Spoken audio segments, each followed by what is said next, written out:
يقولون عن الجزائر، يفتزون الجزائر لتخرج سلاحها. الجزائر لو كان تخرج سلاحها عندها النووي هاي تردهم ترابا، فهمتي؟ لكن لا نريد أن نضرب إخواننا.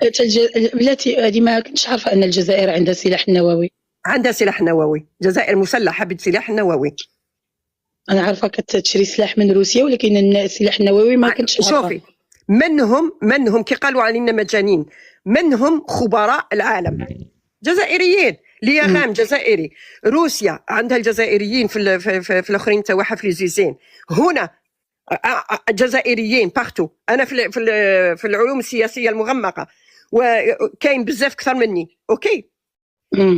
هذا هو هبالنا نحن. الحمد لله اننا اليوم نصنف كما قالوا على محمد اشرف خلق الله عليه الصلاه والسلام، نحن احفاده. وشوفي مليحه، شوفي من اسمها مليح. اسماءنا اول مره كنسمع هذه القراءه، قراءه مختلفه ولكن فيها منطق، ان الجزائر كتعاني حاليا مع السعوديه ما عاناه محمد عليه الصلاه والسلام.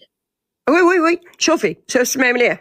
محمد عليه الصلاه والسلام احنا ما نلحقوش كأمة، احنا ما نلحقوش، نحن اتباعه، واليوم صنفنا مثله لاننا اتباعه واحفاده تقدري تقولي. وهذا اللي راهم يقولوا سيرتيفيكا اوبليغاتوار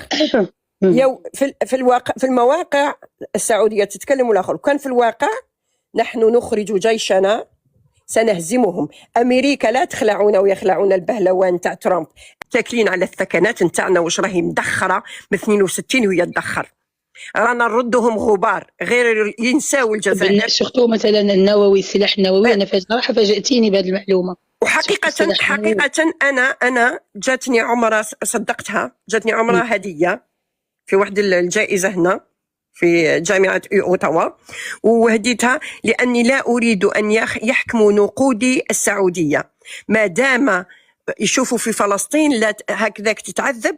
احنا قلنا لا حج ولا عمرة ما دام بن سلمان أبا لهب هناك، وهو فهم هذه وقلبها هكا. ولكن شرف لنا أن نصنف بالجنون، لأن المجنون هو اللي راه يدير في الظلم والظلمات ويهدر مع الصهيونية في التليفون ويخدم ضد فلسطين الحبيبة.